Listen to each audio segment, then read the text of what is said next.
minhas queridas, tudo bem com vocês? Bom dia. Nós hoje mais uma aulazinha conosco. Tiveram aí a excelente aula da professora Ana Paula. Foi minha professora, tá? Na quinta série, Ana Paula é a maior referência da nova forma de idade estar conservada. Eu tenho 41 anos e ela foi minha professora na quinta série. Imagine, né? Ela vai me matar. Ainda bem que ela já saiu daqui, né? Gente, então bom dia a todos. Nós vamos hoje novamente iniciar um tema excelente, que é a economia colonial. Mas antes disso, eu quero lembrar a vocês da questão do simulado que vocês de Roraima irão fazer. Então, fiquem, né, tranquilos, vocês têm que estudar, se preparar. O simulado começa, né, de linguagens e humanas, mais redação no dia 1º, como está aí para vocês, no dia 1º de setembro, no dia 3, matemática e ciências da natureza, cada um com 90 questões, seguindo plenamente a ótica do Enem. Então, vocês façam, né, vale salientar novamente, ainda não é para todo o Brasil e para o mundo, é só para o estado de Rondônia que vocês estarão aí fazendo, tá? Falei Roraima da outra, me desculpa, é Rondônia, tá? Então, vamos dar continuidade, façam um simulado, sigam as orientações, tentem fazer, dê o seu melhor, porque treino forte, jogo fácil. Treine agora para que o Enem seja o mais fácil possível para vocês. Então, bom dia a todos, vocês aí estão todos acomodados e vamos começar a nossa brincadeira do aprendizado com o tema Brasil, Economia Colonial. E aqui eu quero começar com vocês, né? Entenda, a ideia é falar do Brasil num todo até a nossa independência. Só que aqui não vamos esquecer sempre analisar o contexto. Então, o que é que está acontecendo nesse anozinho aqui, ó, de 1500 dentro da Europa e dentro do mundo? Dentro da Europa, estamos naquela concepção das grandes navegações. Estamos também na concepção econômica do mercantilismo, né? Dentro daqueles modos de produção que nós falamos, acumulação primitiva de capitais. Ou você escuta falar também de pré-capitalismo. E quando Cabral chega aqui dentro do cenário das grandes navegações, nós vamos ter Portugal, né, descobrindo o nosso território. Só que aí, veja bem, algum aluno pode pensar, alguém já falou que o Brasil já tinha sido descoberto e tal. Sim, eu não vou entrar nesse mérito, mas eu quero que vocês enxerguem a ideia de 1500. Dentro dessa expressão, é importante você encontrar e ter na cabeça essa ideia desse termo, encontro de dois mundos. Por que o encontro de dois mundos? Porque quando nós falamos da chegada do europeu à América, apesar de estarmos no mesmo planeta, mas qual é a semelhança que existe culturalmente? Aí você chega e diz, professor, mas nós estamos falando de cultura ou de economia? Mas uma coisa se mistura à outra.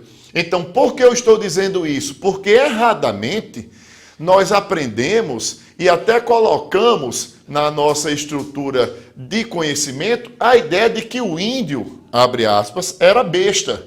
Porque nos 30 primeiros anos, nós vamos ter aqui, ó, a ideia de exploração do pau-brasil, uma atividade extrativista. Por quê? Porque as pessoas olham isso? Porque dentro da concepção da exploração dos portugueses aqui, eles encontram os nativos, os índios, os aborígenes, e eles irão começar a fazer as trocas com os índios. Então, o que nós chamamos de escambo. Só que muitas vezes você olha e diz assim, professor, mas o índio, ele trocava uma tora de pau-brasil por uma bugiganga, por um colar, Não. Além disso, mas o grande interesse dos índios era uma coisa bem simples para a gente, que era o ferro. Nenhum índio na América, tá? Mesmo as civilizações pré-colombianas mais sofisticadas, Maia, Inca e Azteca, mas eles não desenvolviam o ferro. Eles conheciam até ouro e prata, mas não tinha ferro. Então, imagine para o índio, quando ele descobre o ferro, olha o salto cultural da pré-história, no período paleolítico, para chegar na idade dos metais, da noite para o dia. Então os índios, eles começam a querer os produtos europeus, a fazerem o comércio. E os índios, professor? Os índios não viviam a ideia de acumulação de capitais. Os índios não tinham moeda, então eles já praticavam esse comércio entre eles. Só que aí o que é que nós vamos ter? Preste bem atenção. Nós vamos ter a troca sem remuneração, sem dinheiro, sem... E qual era o produto? As trocas. Então Portugal vinha para cá também com colares, tecidos, mas principalmente o ferro. Então a exploração do pau-brasil, ela foi fundamental para estruturar o Brasil nos primeiros anos. Então, o que é que nós vamos ter? Primeiro, aqui, ó, o escambo. Não esqueçam, e esse escambo, ele é fundamental para que você jogue essa ideia de dois mundos de culturas diferentes. Ao mesmo tempo, Portugal, o rei, ele não vinha para cá, porque não esqueçam que nós estamos falando dos 30 primeiros anos. Nesses 30 primeiros anos, Portugal está envolvido amplamente no comércio com as Índias, as especiarias. E aí, o que é que ele faz? Portugal vem para o Brasil somente explorar essa atividade. Professor, eles levavam outras coisas? Sim, levavam outras madeiras. Só que o pau-brasil, Brasil significa avermelhado. Era uma madeira que seria utilizada para, principalmente, qual a sua função principal? A função de tinta, tá? E aí o rei declara estanco real, estanco é monopólio real. Então só pode explorar o rei de Portugal. Só que o rei jamais sairia de Portugal para cá. E aí o que é que ele fazia? Ele autorizava pessoas, claro, mediante o pagamento de impostos. Feitorias eram os locais de armazenamento, porque nos 30 primeiros anos, os portugueses vinham e voltavam. Vinha e voltava, tá? Então o que acontece? Um abraço ao meu primo Thales, ele está assistindo aí, tá? E aí o que é que acontece? Então nesse escambo, você vai ter todo esse cenário e que essa atividade é importante na ideia da cultura. Então o índio não era besta, o índio não era otário, o índio ele tinha uma cultura diferente. Só que nessa atividade, aí os portugueses se aproveitaram dessa estrutura cultural para tirar vantagem na exploração do pau-brasil. Só que eu coloquei aqui, só para a gente lembrar a ideia de que vocês podem usar isso numa prova de literatura. A questão da parte de caminha que inicia o quinhentismo, não é minha parte, eu estou só colocando porque são as características dos 30 primeiros anos. E vem, logo em seguida, quando Portugal decide colonizar o Brasil, aí vem o termo para ser analisado, decide colonizar ou conquistar. Então pense, qual é a visão que pode trazer da prova do Enem? Na visão dos portugueses, existiam portugueses aqui no Brasil? Não. Então é uma colonização, tá? Se você pensar na visão do índio, a terra já tinha dono? Tinha. E eles estão sendo o quê? Conquistados. Então vocês têm que ter essa visão. Quando Portugal vem para cá, a partir dos 30 primeiros anos, começar o processo de colonização, eles efetivam a empresa açucareira. Nós já falamos um pouco dela na aula passada com o domínio holandês. Só que aí vem a pergunta, por que Portugal vai decidir implantar a empresa açucareira? Primeiro, conhecimento de cultivo. Vocês já devem ter escutado falar de ilhas como a Ilha de Açores e Ilha da Madeira. Portugal já tinha uma produção de açúcar lá. Além disso, o alto valor de mercado e também a plena adaptação da cana-de-açúcar ao nosso solo e clima. Tá? Então, essa utilização do litoral brasileiro, que até hoje, você viajar pelo litoral do Nordeste, você só vai ver o quê? Cana-de-açúcar. E aí vem a ideia. Professor, Portugal, dentro da concepção mercantilista, estabelece o chamado monopólio colonial, que pode aparecer com o termo exclusivo colonial ou principalmente pacto colonial. E o que é isso? A colônia só poderia comprar e vender da metrópole. Novamente, Portugal, metrópole, Brasil, colônia. Então o Brasil só podia vender os seus produtos para Portugal e só podia comprar de Portugal. Por isso que o Brasil ele vai ser sugado pelo Estado português. Tá? Mas lembrem na aula passada da participação dos holandeses nesse meio termo. Aí onde entra, ó. E essa participação dos holandeses, lembram que eu falei na aula passada, ó, financiamento, transporte, refino e comércio. Professor, desse slide, o que é que eu não posso esquecer? O pacto colonial, porque a estrutura econômica do Brasil estava presa, amarrada aos grilhões portugueses. E principalmente os fatores que levam Portugal a conseguir e a implantar aqui no Brasil a empresa açucareira. Aí vale outro ponto para a gente analisar. Isso foi pacificamente? É óbvio que não. Os portugueses, eles enfrentaram muito a oposição dos índios. Os índios lutaram demais contra os portugueses. Por isso que você vai ter aqui um extermínio dos índios, né, tanto por conta de guerras e principalmente a questão das doenças. Porque começam os portugueses, não só os portugueses, mas na América no todo, a usarem a doença como um critério de arma. Por isso você escuta nos livros a ideia de uma arma biológica, tá? Então o que é que acontece? Dentro desse cenário nós vamos ter a formação dos engenhos. Aí eu não vou entrar naquela ideia de como se divide o engenho, é muito simples, mas né, a senzala, a casa grande, a moenda, né, a área de plantio. Então isso aí são coisas simples que de quinta série, mas que vocês precisam ter esses termos na cabeça. Agora, o que é importante?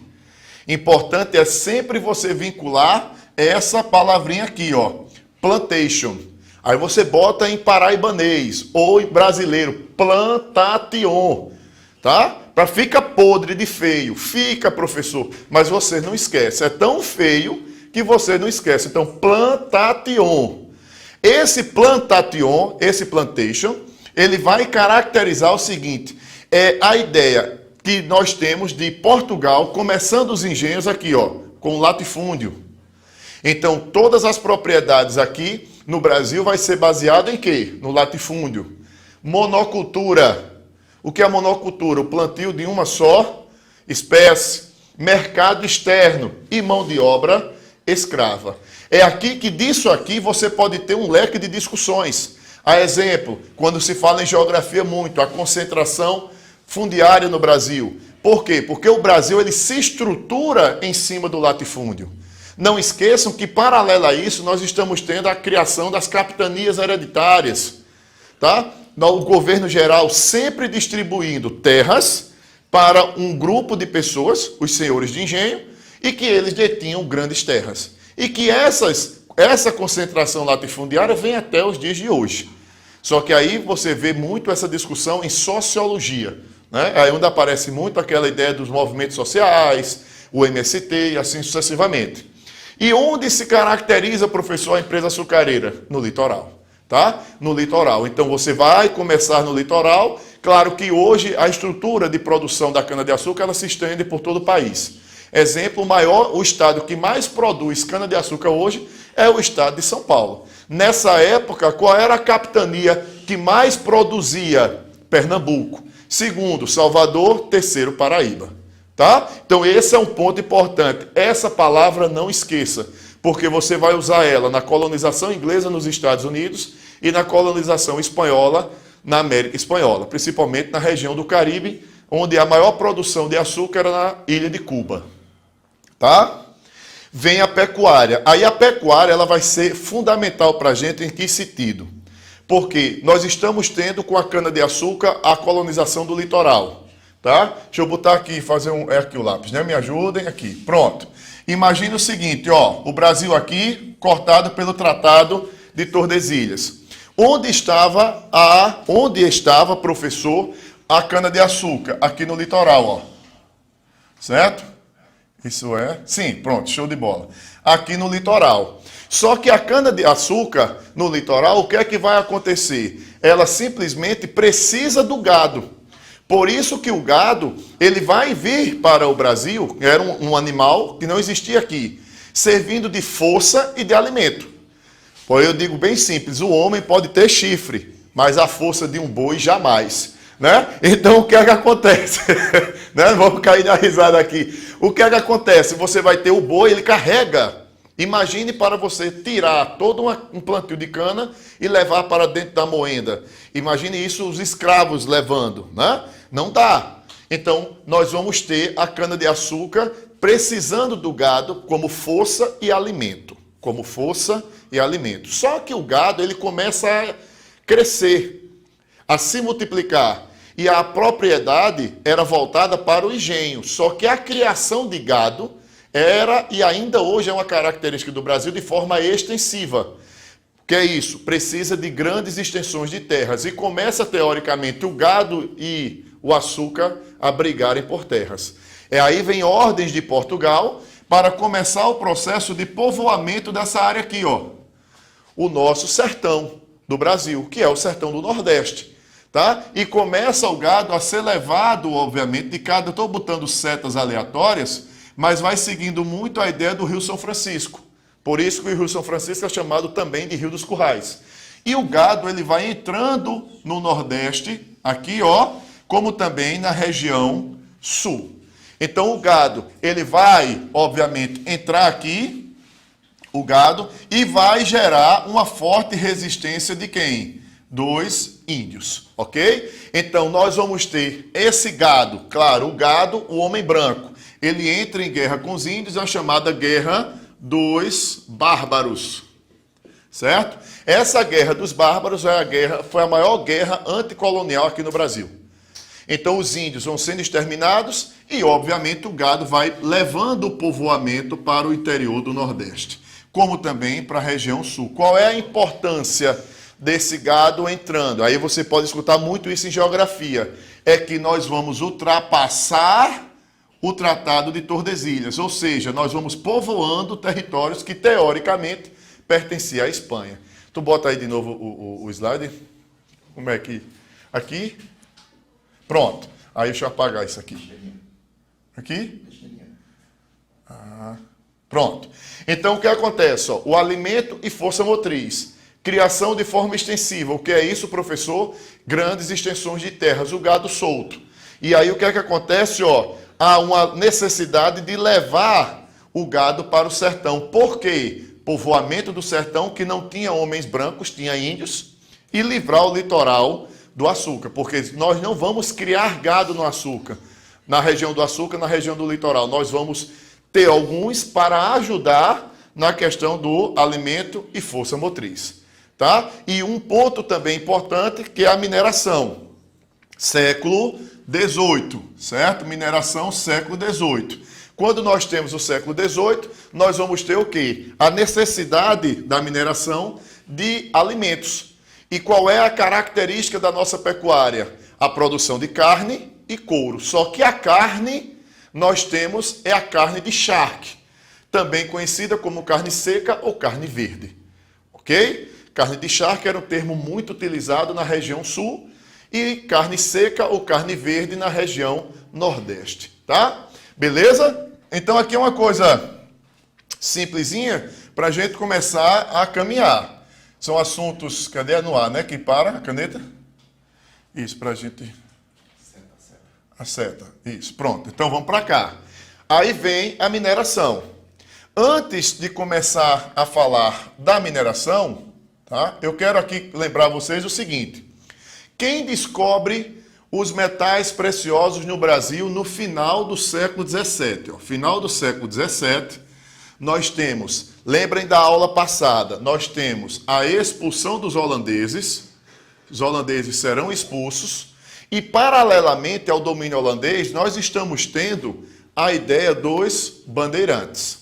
E aí, esses bandeirantes, eles são importantes que você lembre duas características dos bandeirantes, porque é uma atividade econômica. Você vai ter a questão da escravidão dos índios. Aí você chega para mim e diz, mas Sérgio, peraí, os índios, eles não eram para ser escravizados, eles eram para ser catequizados. Tanto que a Igreja Católica, junto com o Estado português, proibia.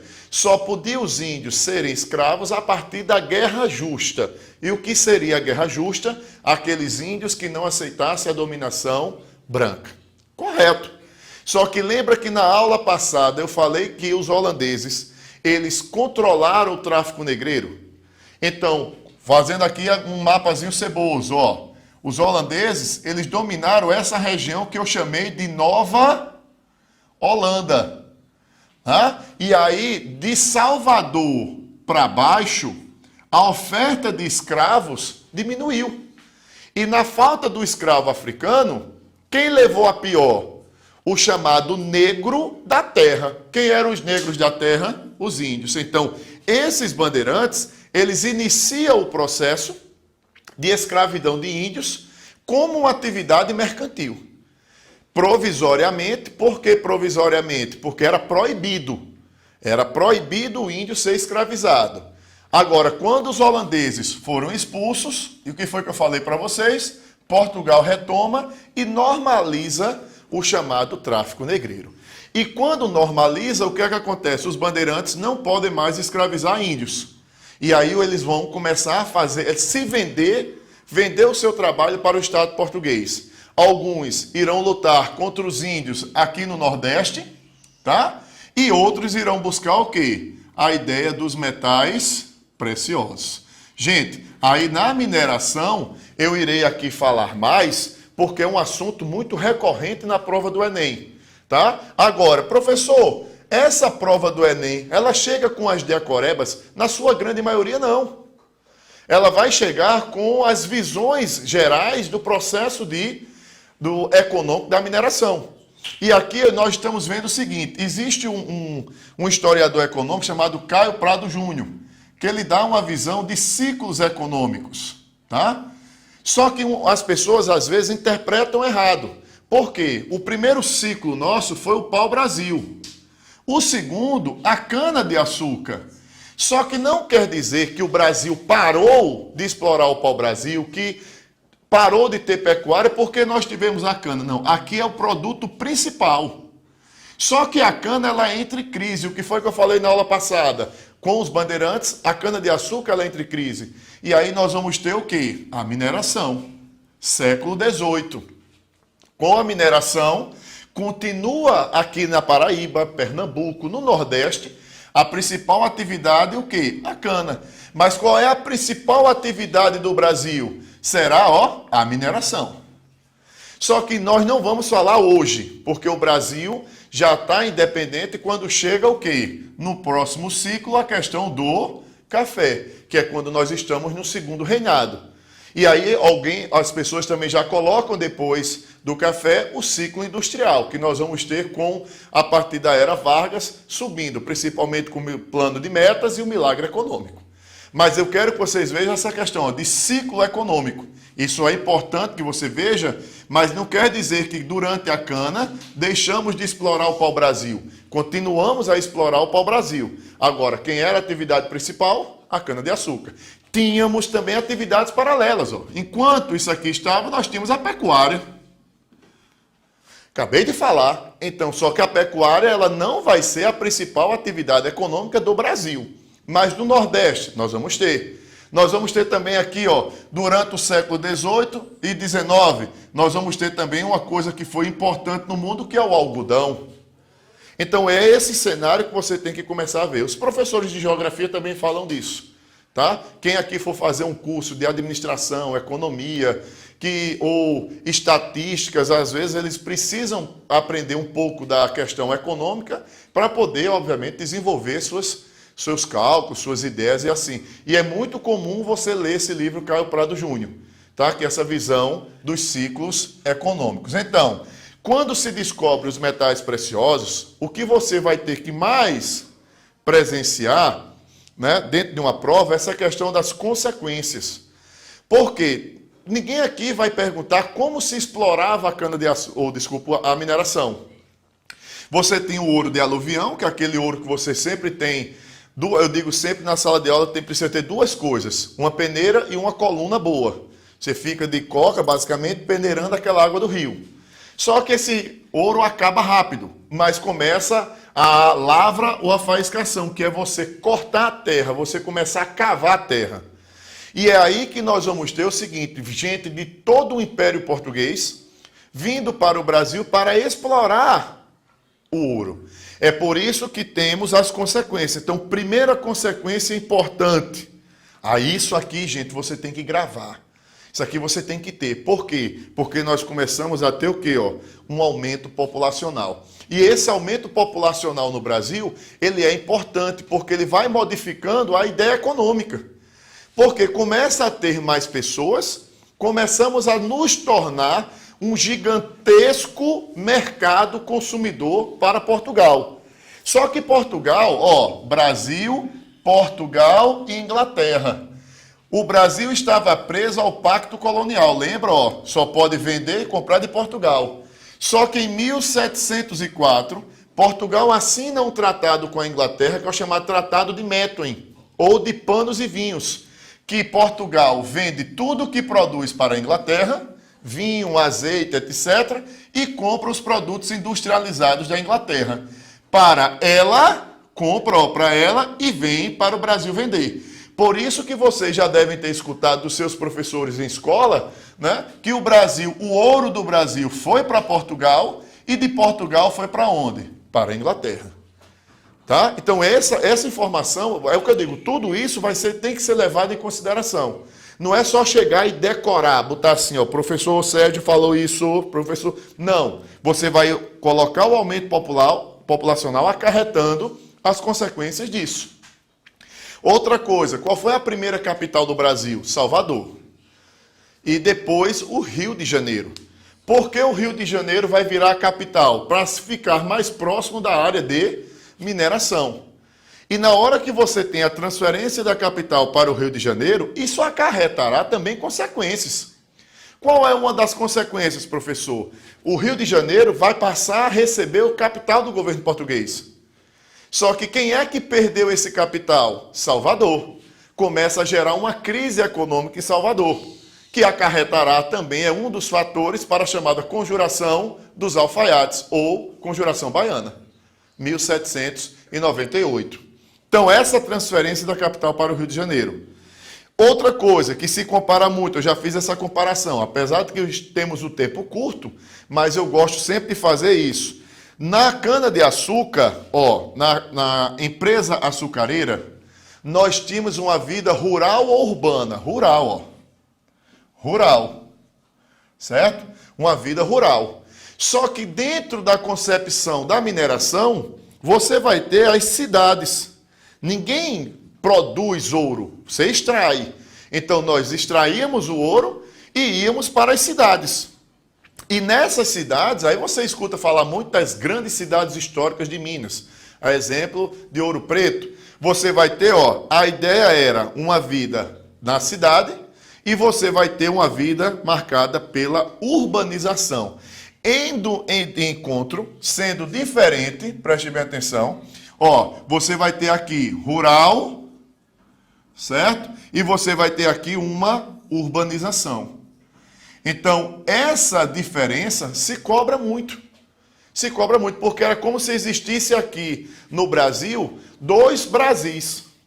O Brasil do Norte, aqui, vamos imaginar, o Brasil do Norte, porque não existia essa divisão Nordeste, e o Brasil do Sul, o que era a região da mineração. Aqui no Rio Grande do Sul, você tinha também a característica da pecuária, certo? Mas aí o que é que nós vamos ter? Essa mineração ela se faz no estado de Minas e se propaga pelo estado de Mato Grosso, pelo estado de Goiás, tá? E aí veja que nós estamos tendo aqui no Brasil, outra consequência. Nós temos aqui a pecuária, nós temos aqui a mineração.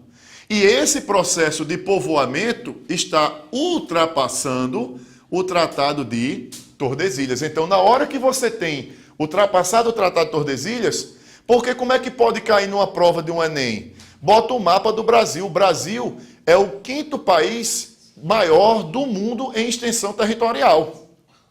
Nós perdemos aqui no continente americano para o Canadá e para os Estados Unidos. Mas o Brasil é um mundo. Só que quando você vê que o Brasil é gigante, você vai ter mais ou menos um desenho assim, um desenho ceboso, parecendo a Peppa Pig, né? Nesse desenho terrível. O que é que acontece? Você vai ver que é muito maior do que o início. E aí as características econômicas elas são importantíssimas para esse processo. Tá? Então, não esqueçam, os bandeirantes descobrem, né, a mineração no final do século XVII, tá? 1690, vou botar 94 mais ou menos, tá? E vem as consequências disso. que ainda tem mais, aumento da população, a transferência da capital para o Rio de Janeiro e que eles viviam nas cidades, ok? Até aqui tranquilo? Deixa eu... ela seta, tá? E aí o que é que acontece? E temos outras consequências. Dentro dessas consequências, nós temos, se aumenta a população, gente, uma coisa leva a outra. Você não vai decorar. Se você pegar essas 3 consequências iniciais que eu coloquei para vocês, aqui, ó, que é o aumento populacional, a transferência da capital para o Rio de Janeiro e a urbanização, isso aqui você consegue controlar e colocar na cabeça bem direitinho. Então, ó, primeira coisa, aumento do mercado interno. Se tem mais pessoas, tem mais barriguinhas para encher o bucho. Tem mais pessoas para comprar uma vestimenta, tem mais pessoas para comprar uma panela, tem mais pessoas para comprar qualquer coisa. Então, só que não esqueçam, Portugal, Brasil e Inglaterra, certo? Brasil só podia vender e comprar de quem? De Portugal. Pacto colonial, Tratado de Methuen. Portugal vendia e comprava tudo da Inglaterra. Como é que eu tiro do centro do Brasil para o litoral o ouro que eu quero levar? E, ao mesmo tempo, como é que eu levo os produtos do litoral para o interior? É aqui que começamos a ter as estradas, ó. Nós vamos ter estradas. Por quê? A ideia é tanto que ainda hoje existem essas estradas chamadas estradas reais e que essas estradas ligavam o interior ao Rio de Janeiro, tanto para a entrada de produtos como também para a saída de produtos. Principalmente o ouro, né? A saída. Tropeiros, exemplo, você vai aqui no Nordeste, ó. O Nordeste produzia carne seca, carne verde, conhecida também como carne de charque. E ele tinha que levar para a região da mineração. Só que essa região da mineração, qual era o nome desses comerciantes que nós tínhamos que colocava no lombo de jumento peso com carne e trazia para cá? Os chamados os tropeiros. Ok? Professor, qual é outra coisa também que as pessoas erram? Gente, a mão de obra era escrava. Eu não sei o porquê das pessoas errarem tanto quando se fala de... como é que eu digo? É porque eu tentei ver aqui, alguém escreveu um texto ali para... Mas não foi uma pergunta, foi um comentário só, tá? Mas aí o que acontece? Então, quando nós temos a mão de obra escrava, as pessoas confundem muito com a mão de obra livre na mineração. Por quê? Eu não sei. Eu realmente não sei. Agora, na época do ouro de aluvião, as pessoas eram basicamente o próprio minerador. Mas quando entra na fase de faiscagem, você já vai ter a questão da mão de obra escrava. Ok? Então, qual é a mão de obra, professor? A mão de obra é escrava. Escrava, não esqueçam, sempre africana. Porque a escravidão na Idade Moderna, ela vai ser diferente da escravidão da Antiguidade. Na Antiguidade, você tinha o escravo por prisioneiros de guerra ou por dívida. Eu vou colocar aqui de forma bem prática. Você poderia ser o quê? Galeguinho dos olhos azuis, certo? Mas você poderia ser escravo na Roma Antiga. Já no Brasil, a escravidão era por cor, ok? Aí leva 200.000 discussões da questão da escravidão, tanto na história como filosofia, como também na questão da sociologia. E uma coisa, em uma fazenda, você geralmente tem o senhor de engenho e o escravo. Nem o escravo vai se tornar senhor de engenho, nem vice-versa.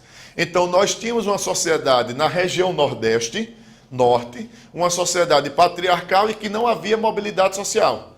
Já na região da Central, da região Sul, a mineração, você tinha uma sociedade marcada pela mobilidade social. Por isso que eu coloquei aqui, ó, versus a sociedade do açúcar. Porque aqui era uma sociedade estratificada, não havia mobilidade, e aqui você vai ter. Por quê? Porque você está tendo cidades. E na cidade você pode montar um comércio e se tornar um grande empresário. Você pode ir para uma atividade, vamos dizer, do Estado português. Então você vai tendo processos de mobilidades. E dentro da questão do Enem, eu coloquei essa questão da intendência das minas, mais para chegar nesse imposto aqui, ó. Nesse imposto, que é o quinto. Porque Portugal obrigava todas as pessoas que extraíam ouro a pagar o quinto. O que seria o quinto? 20%. Se você analisar, a coisa hoje está até pior. Porque nós temos o chamado imposto de renda. De tudo que você ganha, você tira, aí vai dependendo da sua faixa de salário, mas em média 27,5%. E aí o que é que acontece? É mais, ó. Então vamos dizer, eu tirei, né, 1 quilo, 1.000 gramas de ouro, eu vou ter que dar para Portugal 200 gramas, 20%. Professor, na época, numa questão do Enem, caiu falando sobre a ideia do santinho do pau oco. Sim, o que foi isso? Seria basicamente o seguinte: você imaginar uma garrafa de água ou um santo, eles raspavam, colocavam todo o ouro ali dentro e que não precisaria, claro, isso é o chamado contrabando, ou que nós chamamos também hoje de sonegação fiscal. Tem muita gente que faz isso no Brasil, né? E aí o que é que acontece? Essa ideia desse santinho do pau oco é porque aí hoje essa expressão é usada para aquela pessoa que quer parecer, vamos dar um exemplo, o aluno em sala de aula, quantos não fizeram isso? Na frente do pai é um anjinho, mas fora, quando o pai sai, é um danado, meu amigo. E aí quando o professor chega, chama o pai e diz: ei, teu filho fez isso. Meu filho, ele é um anjo. Ele é um santinho do pau oco, porque raspávamos o santo, colocávamos o ouro e andávamos pelo Império Português ou por outra região, sem ser, obviamente, notado. Quando Portugal faz, né, descobre esses planos, aí ele cria a chamada Casa de Fundição, que era específica para cobrar o quinto. Tá? Por isso que você vai ter, ó, aí você tinha que transformar o ouro em barrinhas, e essas barrinhas tinham um símbolo real, que teoricamente eu vou aqui desenhar como um arroba, tá? Então, se você fosse pego com ouro em pó ou em pepita, você seria preso. E aí você teria que pagar os impostos. Por isso que esse santinho do pau oco, ele vai ser, ó, vamos dizer, vai chegar a um ponto que Portugal, ao detectar, ela vai acabar com essa prática, né? Que essa ideia do santinho do pau oco nada mais é do que uma sonegação de impostos. E vem o termo derrama, que a derrama não era um imposto.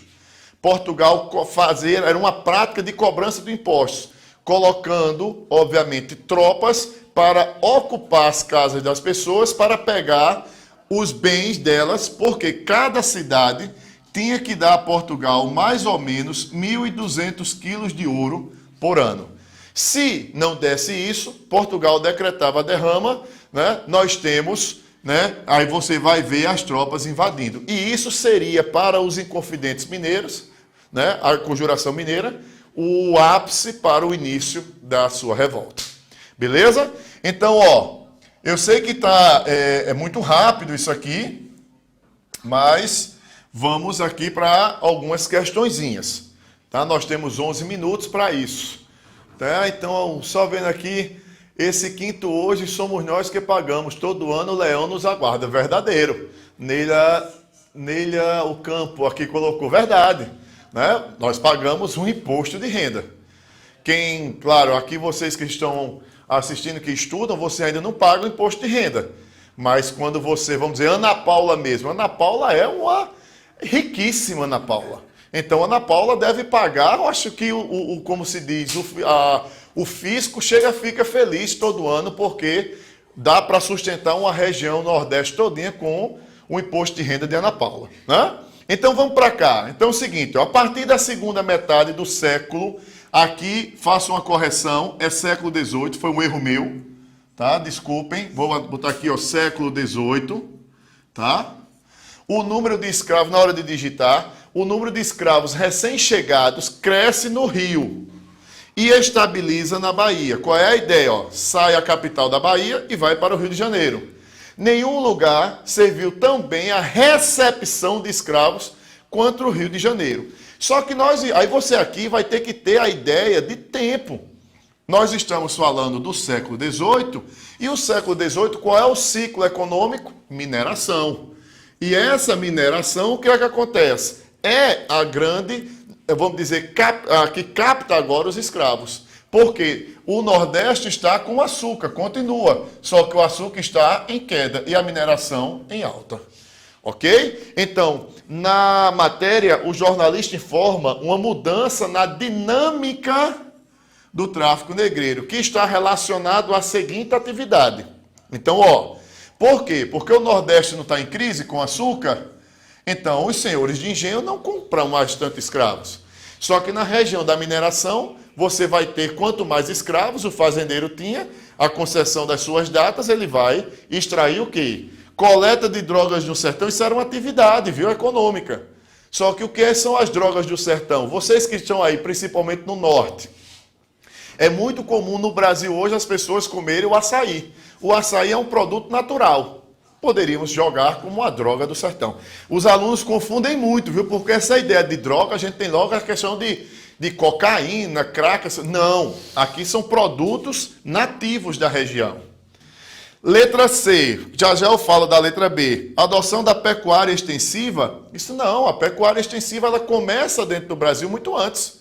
Como uma atividade o quê? Secundária à cana-de-açúcar. Retirada da madeira do litoral. Pau-brasil, isso já, obviamente, já não tinha mais nem pau-brasil direito aqui. E exploração do tabaco. O tabaco continua sendo explorado até hoje, mas isso não é uma atividade essencial. Qual é a atividade que muda a dinâmica do tráfico negreiro no Brasil? A letra B, a extração dos metais preciosos. Veja que é uma questão simples. Agora, o aluno ele tem que, pelo menos, saber da mineração e associar os séculos, não data, associar aos séculos, tá? Então, vamos para cá. Deixa eu apagar aqui. Não, é lixeira aqui. Estou apanhando ainda. Assim, ó, pega a seta. Vamos para cá.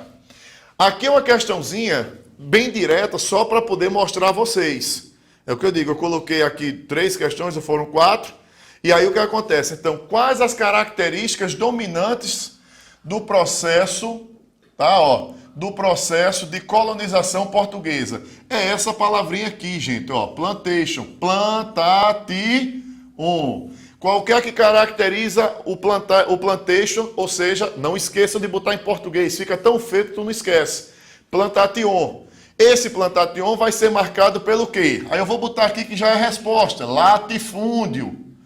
Monocultura. Eita, ficou podre. Certo? Monocultura. Mercado externo. E a mão de obra o quê? A mão de obra escrava.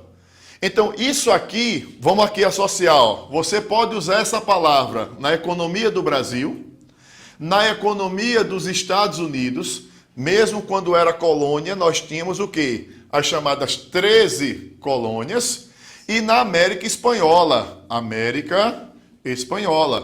tá? A região do Caribe, principalmente Cuba, que você vai ter, marcada por essa palavra. Essa palavra, você precisa ter, não é a decoreba da palavra, mas o que ela significa. Grandes unidades produtivas de exportação, grandes unidades, latifúndio e mercado o quê? Mercado externo. Monopólio do comércio, porque não esqueça que o Brasil também estava preso ao pacto colonial. Aí esse pacto colonial você já não vai poder encaixar aqui plenamente, porque a Inglaterra não pratica isso com as suas 13 colônias. E a escravidão. Aí não esqueçam a questão de sempre analisar a escravidão. A ideia do índio, tá? Que a igreja defendia, tal. E a ideia do tráfico negreiro, ou seja, a escravidão africana. Ok? Aí...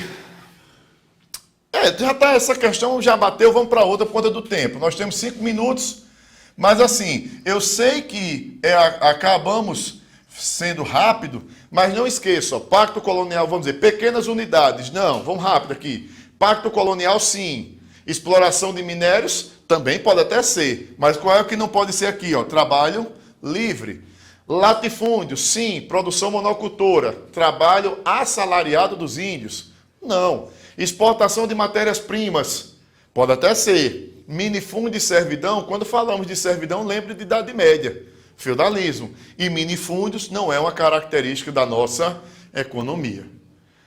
Aí vem outra também, a produção de açúcar no Brasil colonial. Todas essas questões têm muitos textos, certo? Essas questões são grandes, os textos. Só que se eu for botar texto aqui, a gente acaba não dando tempo de pegar a questão. Agora, não esqueçam, você está fazendo a prova do Enem, você não pode deixar de ler os textos. Ou como a Ana Paula estava colocando aqui, ela colocou aqui, vamos dizer, figurinhas. Porque não esqueçam que o Enem, ele olha para a prova do Enem, ele quer que você saiba interpretar um texto escrito, você sabe interpretar uma charge, ele quer que você treine a sua interpretação, tanto numa prova de português, principalmente, mas não esqueçam que a ideia da prova do Enem é uma prova interdisciplinar. A produção de açúcar no Brasil, aí você sempre vai pegar assim, ó. Sempre vai pegar. Falou em açúcar, aí você já bota na cabeça essa palavra, ó. Plantation. Não tem boquinha. Plantation, tá? Então, quando se fala... Aqui eu voltei, né? Para a questão, peraí. Deixa eu voltar. Aqui, ó. Quando eu falo da questão... Aqui, cadê? Quando eu falo da questão, a produção de açúcar no Brasil, então, possibilitou o povoamento e a ocupação de todo o território nacional, enriquecendo grande parte da população. Gente, aí é uma piada. Primeiro que a grande parte da população brasileira até hoje não é enriquecida. E outra, nós não vamos ter todo o território nacional. A produção do açúcar se faz em que região? Litoral. Ok? No litoral. B, praticada por grandes, médios e pequenos lavradores. Qual é a característica da plantation que eu falei para vocês? Latifúndio. Então não pode ser isso aqui, ó. Nem médios, nem pequenos. Permitiu a formação de uma sólida classe média rural. Não. Ser senhor de engenho era um critério de poder, riqueza, etc. C, consolidou no Nordeste. Claro, ele coloca o termo Nordeste, mas nessa época, como eu disse, não existia, era o termo Norte, mas está correto, tá? Uma economia baseada no latifúndio, ó, monocultura, ó, plantation, escravocrata, que atendia aos interesses do sistema português. Porque Portugal produzia no Brasil e revendia para onde? No mundo. E não, ó, não esqueçam das aulas passadas, né? Porque nós falamos na aula passada da ideia dos holandeses. Como era isso? Só relembrando, Brasil, Portugal e Holanda. O Brasil vendia para Portugal e Portugal, ao mesmo tempo, revendia para a Holanda.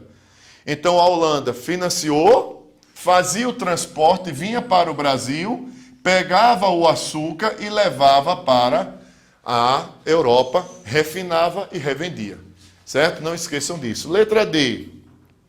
Desde o início, garantiu o enriquecimento da região sul do país. Não. A região sul, ela vai ter por característica a ideia da pecuária, só que e foi a base econômica de sua hegemonia na República. Na República, lembra daquela expressão café com leite? Então, qual é a grande atividade econômica durante a República? O café, que começa no segundo reinado e se estende, tá?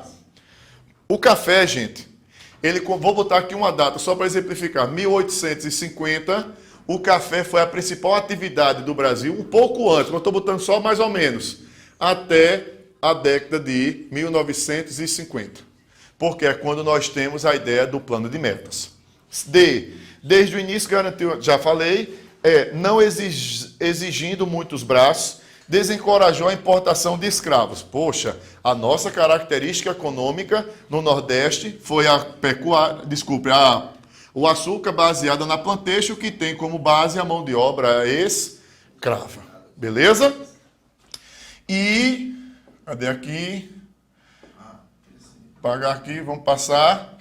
Pronto, já, peraí, deixa eu ver aqui, eu acho que a lixeira, aqui. Fim, DN. Então, o que é que acontece? Deixa eu colocar aqui, pelo menos, para ficar mais bonitinho, né? Então, gente, ó, primeira coisa, espero que tenha sido esclarecedor, claro que de forma bem rápida, nós temos 50 minutos. Vocês fiquem à vontade para depois mandarem dúvidas, tá? Eu agradeço vou botar assim até a audiência de vocês, mas vocês estão aqui assistindo uma aula, os alunos que estão no Brasil todo, e tem gente aqui colocando, né, já está detectado que foi até gente de outros países que estão assistindo também. Então um abraço para vocês, não esqueçam do simulado, façam o simulado, treino forte, jogo fácil. A ideia é se esforçar mais, treinar forte e se preparar para o Enem, para a prova ser fácil. Um abraço para vocês, um beijo para todo mundo, fiquem com Deus.